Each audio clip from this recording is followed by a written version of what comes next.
అలాగే అమరావతికి, అలాగే సభ్యులకి, అలాగే మీకు వచ్చినటువంటి ఆత్మీయ సహోదరులకు అందరికీ కూడా ప్రత్యేక వందనాలు తెలియజేస్తున్నాను. నా పేరు సైమన్. మరి నేను గతించినటువంటి సంవత్సరాలు అంటే 2004 ఏప్రిల్ నెలలో మరి నేను ఒక సంవత్సరం జాయినింగ్ అవ్వడం జరిగిందండి. ఆ కంపెనీ పేరు SSNL ప్రాజెక్ట్ ప్రైవేట్ లిమిటెడ్. మరి అందులో నేను సూపర్వైజర్గా జాయినింగ్ అయ్యాను. అయితే అప్పటి నుంచి కూడా మరి ఆ కంపెనీ ఆంధ్రాలో ఎక్కడా లేదు, వర్క్ చేయట్లేదు, అది బయట రాష్ట్రాల్లోనే ఉంది. మరి నేను ఒడిశా రాష్ట్రంలో మొన్నటి వరకు కూడా చేయడం జరిగింది. అయితే గతించిన అనేక సంవత్సరాల నుంచి మరి నాకు 2013లో నాకు వివాహం జరిగింది. అప్పటి నుంచి కూడా మరి దేవుని సన్నిధిలో అనేక సార్లు ప్రార్థన చేయడం జరిగింది. మరి నేను ఆ ఉద్యోగం మానేయాలని, లేదా ఎక్కడైనా ట్రాన్స్ఫర్ అయ్యేలాగా దేవుని కృప చూపించాలని చాలా ఏళ్ళుగా ప్రార్థన చేసినప్పుడు కూడా మరి నాకు ఎక్కడ అవకాశం రాలేదు. అలాగే నా భార్య కూడా ఇప్పుడు కూడా అనుదినము కన్నీటితో ప్రార్థన చేస్తూ మరి దేవుడిని అడగడం జరిగేదండి. మరి అలా జరుగుతున్న క్రమంలో మరి మా సహోదరులు రాజబాబు గారు మరి నాకు ఈ సహవాసాన్ని పరిచయం చేయడం జరిగింది.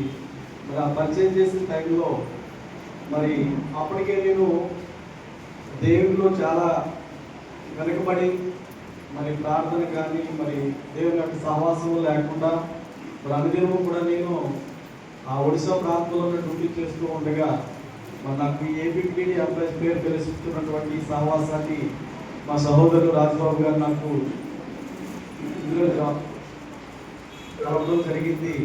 అయితే ఈ సహవాసానికి వచ్చిన తర్వాత మరి నేను ఆత్మీయ దేవుల్లో ఎలా తప్పిపోయాను, మరి ఎలా నా జీవితం పరిస్థితికి చేరింది అని నేను చూసుకున్నప్పుడు మరి నాకు నిజంగా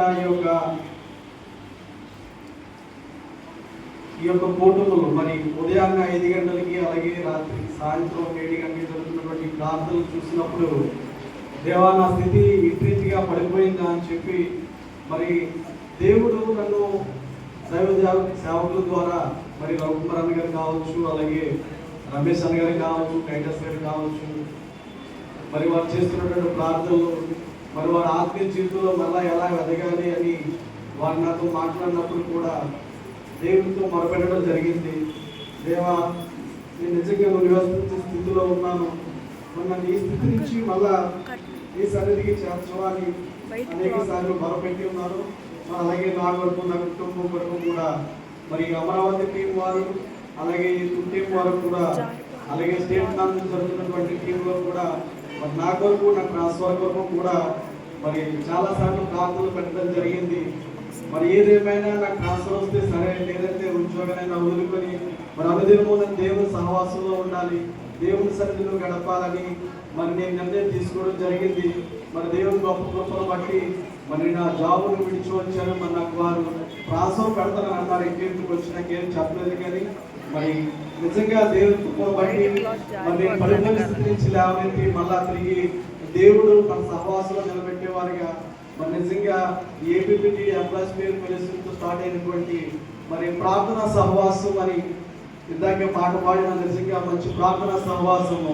ఈ ప్రార్థనా సహవాసంలో నిజంగా నశించుకున్న అనేక ఆత్మల్ని నిజంగా మళ్ళా తిరిగి మళ్ళా దేవుని సన్నిధిలో నిలబెడుతున్నందుకు ఈ అధ్యక్షులు వారికి, రాష్ట్ర కమిటీ నాయకులకు కూడా, అలాగే ఈ సహవాసం ప్రతి ఒక్క దైవ సేవకులు కూడా ప్రత్యేక వందనాలు తెలియజేస్తూ, అలాగే ఇక్కడికి వచ్చినటువంటి ఈ ఆత్మీయ సభ్యులకు వచ్చినటువంటి నా ఆత్మీయ సోదరులందరికీ కూడా నా కుటుంబం తరఫున, నా తరఫున ప్రత్యేక వందనాలు తెలియజేస్తూ, అలాగే దేవుడిని ఇక్కడికి వచ్చిన తర్వాత నాకు ఒక చిన్న వ్యాపారం దేవుడు నాకు చూపించున్నాడు. అలాగే ఆ వ్యాపారాన్ని కూడా దేవుడు బాగా అభివృద్ధి పొందేలాగా నేను తిరిగి వెళ్తా, లేదంటే ఇక్కడే ఉండాలని నిర్ణయం తీసుకుని వచ్చాను కనుక దేవుడు నన్ను అందులో దీవించేలాగా మీ అందులో ప్రార్థనలు జ్ఞాపకం చేసుకుంటారని ఈ చిన్న సాక్షిని దేవుడు దీవించును గాక. ఆమేన్.